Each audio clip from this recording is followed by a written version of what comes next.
క్రీస్తునాథుని యందు ప్రియమైన సహోదరి సహోదరులారా, శాంతిని మీకు వసగుచున్నాను, నా శాంతిని మీకు ఇచ్చుచున్నాను అనేటువంటి మాటలు మనము ప్రతిరోజు దివ్యపలి పూజలో గురువు పలకడం ద్వారా వింటూనే ఉంటాం.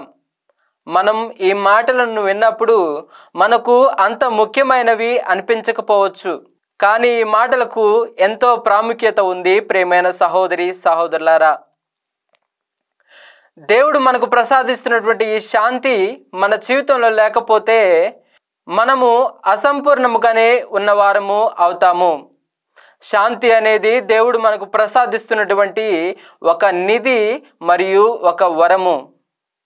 మన జీవితాల్లో ఎన్ని క్లిష్టమైనటువంటి పరిస్థితులు ఉన్నా, మనము ఎంత ఇబ్బందులు పడుతూ ఉన్నా కూడా ఈ శాంతి అనేది మన జీవితంలో ఉన్నట్లయితే మనము దేవుని ఎడల ఎంతో సంతోషముగా జీవించవచ్చు. ప్రియమైన సహోదరి సహోదరులారా, అసలు మనము ఈ శాంతిని ఎక్కడి నుంచి పొందుకుంటాము అని చూసినట్లయితే యెషయా గ్రంథము 26వ అధ్యాయము 3వ వచనంలో చూసినట్లయితే, ప్రభు స్థిర మనస్సుతో నిన్ను నమ్ము వారికి నీవు పూర్ణ శాంతిని వసగుదువు అని ఉంటుంది.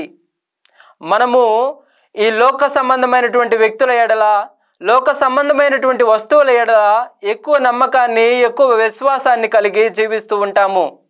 ఇలా కాకుండా మనము ఎప్పుడైతే పూర్ణ విశ్వాసాన్ని, పూర్తి విశ్వాసాన్ని దేవుడి మీద కలిగి జీవిస్తామో అప్పుడు మనము నిజమైన శాంతిని, పూర్ణ శాంతిని పొందుకుంటాము అని యెషయా గ్రంథము 26వ అధ్యాయము 3వ వచనము తెలియజేస్తున్నది.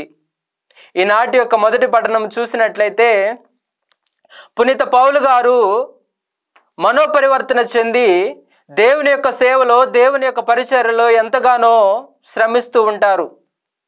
అయితే మనోపరివర్తన చెందినటువంటి పౌలు గారిని చూసిన యూదులు ఆయనను రాళ్లతో కొట్టి ఎన్నో హింసలకు గురి చేస్తూ ఉన్నారు. ప్రియమైన సహోదరి సహోదరులారా, అదే విధముగా మనము కూడా సమాజంలో కుల, మత, వర్ణ, వర్గ భేదాలు కలిగి జీవిస్తూ ఉన్నాము. మనం ఎప్పుడైతే ఈ భేదాలన్నింటినీ కలిగి జీవిస్తూ ఉంటామో మనకు శాంతి అనేది లభించదు. ఎప్పుడైతే మనము దేవుని ఎడల పూర్తి విశ్వాసాన్ని కలిగి, మత్తయి శుభవార్త 5వ అధ్యాయము 9వ వచనంలో చెప్పినట్లుగా, శాంతి స్థాపకులు ధన్యులు, వారు దేవుని కుమారులు అనబడదురు అనేటువంటి మాటను గ్రహించినట్లయితే, మనం ఎప్పుడైతే శాంతిని కలిగి జీవిస్తామో అప్పుడు మనము దేవుని కుమారులుగా పిలువబడుతూ ఉన్నాము. ప్రియమైన సహోదరి సహోదరులారా, మనము సువిశేష పఠనంలో చూపినట్లుగా శాంతిని కలిగి జీవిద్దాం. దేవాది దేవుడు మనకు ప్రసాదించినటువంటి శాంతిని మనం ఇతరులకు పంచుతూ ఆ శాంతిని కలిగి జీవించినట్లయితే దేవుడు మనల్ని ఆశీర్వదిస్తూ ఉన్నారు, నిజమైన దేవుని బిడ్డలుగా దీవిస్తూ ఉన్నారు. కాబట్టి మనందరము కూడా శాంతిని కలిగి జీవించాలని, అదే శాంతిని ఇతరులకు పంచే విధముగా మనల్ని ఆశీర్వదించమని దేవాతి దేవుని ప్రార్థిద్దాం. ఆమెన్.